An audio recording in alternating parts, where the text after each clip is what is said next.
Hello guys, কেমন আছো সবাই? আই হোপ সবাই খুব ভালো আছো আর আমরাও খুব ভালো আছি। আর এটা হচ্ছে আগের দিনকার একটু ভিডিও ক্লিপ থেকে শুরু করেছি, যেহেতু তোমাদের বলেছিলাম যে আমি স্বাদের ভিডিও শেয়ার করব, কিন্তু সেটা সম্ভব হয়নি। তার কারণ বুঝতেই পারছো, আমার এই অবস্থায় ক্যামেরা নিয়ে ঘুরে বেড়ানো সম্ভব নয়। আর অনেক রিচুয়ালস থাকে যেগুলো করতে হয়, আর তারপরে লোকজন সমস্ত আত্মীয় স্বজন আসছে, তাদের অ্যাটেন্ড করা, তাদের সঙ্গে কথা বলা। যেহেতু অনেক মানুষকে আমি এখনও পর্যন্ত দেখিনি, বিয়ের 4 বছর হয়ে গেছে, তো সেই কারণে। তো যাই হোক, দেখো সকালবেলায় আর কি মা আমার যেহেতু রান্নাবান্না শুরু হবে, তো রান্নার লোক আর কি চলে এসছে। তো মাই আর কি রান্নার আগে যেটা করা হয়, একটু জল মিষ্টি দিয়ে ঠাকুরকে ডাকা হয়, যাতে যা আয়োজন করতে পেরেছি গরিবানা মতে সেটা যেন 10 জন মানুষের পাতে দিতে পারে এবং তারা যেন মুক্তি ভরে খেতে পারে।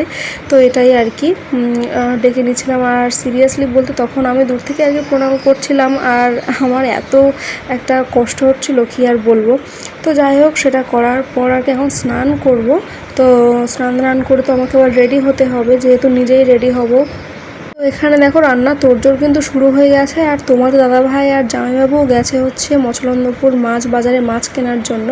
আর এখানে দেখো আগের দিন রাত্রে সব ডেকোরেশন করা হয়েছিল, কিন্তু হাওয়ায় না সব কিছু আর কি খুলে যাচ্ছে। আর মা এখানে আমাকে যে 7 রকম ভাজা দেওয়া হবে সেটাই আর কি ঘরে করে নিচ্ছিল।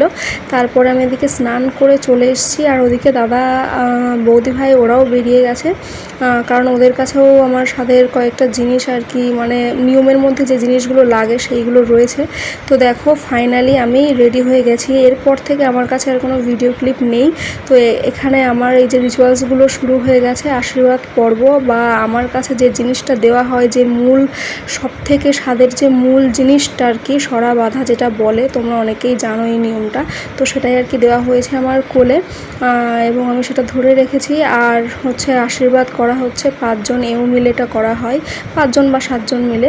তো এখানে তোমার দাদাভাই আমাকে যে জিনিসটা খাওয়ানো হয় পঞ্চগব্য স্বাদের মেন আরও একটা জিনিস, সেটাই আর কি খাওয়ানো হচ্ছিল।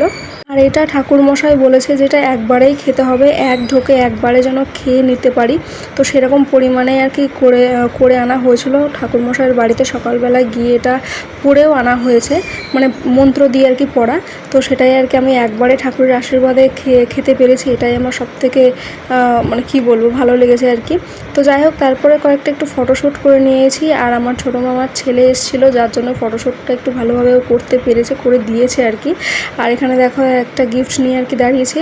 আর তারপরে এই একটা ভিডিও ক্লিপ একটু করতে পেরেছিলাম আমার বৌদি ভাই, আর বলছিলাম না আমার ভাই, আর হচ্ছে দাদা মা সবাই মিলে আর কি এই ডেকোরেশনটা করছে, মানে খাওয়ার টেবিলের ওখানে। যেহেতু আমার স্বাদের মেন রিচুয়ালসগুলো হয়ে গেছে, এরপরে হচ্ছে শুধু খাওয়ার এই পর্বটা মিটলে মোটামুটি হয়ে যায়। তো এখানে দেখো খুব সুন্দরভাবে পান পাতা দিয়ে আর ফুল দিয়ে কিন্তু বৌদি ভাই ডেকোরেশনটা করছে। এই হলো মেন ডেকোরেশনটা। তো কেমন লেগেছে অবশ্যই কিন্তু তোমরা কমেন্ট করে জানিও। তো এরপরে অনেক কিছুই আর কি ফটো তোলা হয়েছে।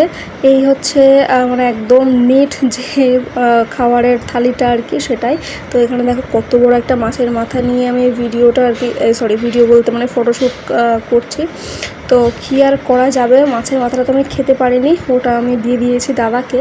তো মানে ওটা আমি আগে থেকে বলেছি যে মাছের মাথাটা আমি তোর জন্যই দিয়ে দেবো, কারণ ও একটু খেতে ভালোবাসে, সেই কারণে।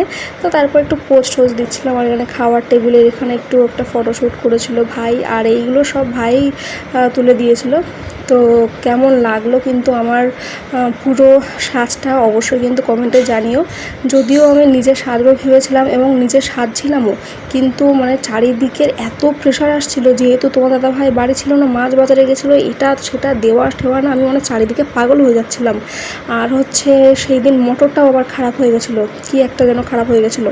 তো যাই হোক, সব দিক মিলিয়ে মিশিয়ে আমার হাত পা কাঁপছে। তারপর মানে সকাল থেকে খাওয়া না কিছু না, একটা অন্যরকম লাগছিলো। আমার সাজ কমপ্লিট আমি শুরুই করতে পারছিলাম না, শেষমেশ বৌদি ভাই ছিল।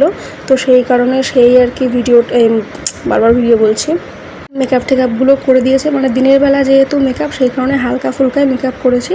তো কেমন লাগছে অবশ্যই কমেন্টে জানিও। আর স্বাদের দিন এই পুচকু বিড়ালটা যে কোথা থেকে আসলো, মানে সেটাই আর কি সবাই বলছিল যে থাক মা ষষ্ঠী আর কি তোর বাড়িতে, মানে স্বয়ং নিজে মা ষষ্ঠী এসছে, আজকে আর তাড়াস না, থাকো। তো ও ছিল 2 দিন মতো, তো তারপরে আবার ওকে মানে বের করেই দিতে হয়েছে। তার কারণ হচ্ছে ও প্রচণ্ড দুষ্টুমি করছিল, আর হচ্ছে পটি করে রেখে দিচ্ছে এখানে ওখানে, তো সেগুলো পরিষ্কার করা তো সম্ভব নয়।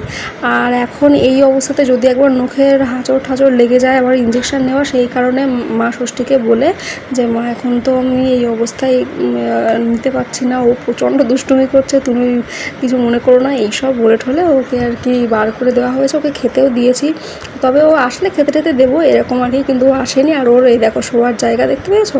তো যাই হোক, চলো আমার স্বাদের ভিডিওটা এই পর্যন্তই ছিল। যদি কোথাও ভালো লাগে অবশ্যই like comment share and subscribe করতে ভুলো না। তো দেখা হচ্ছে নেক্সট ভিডিওতে। তো চলো, টাটা।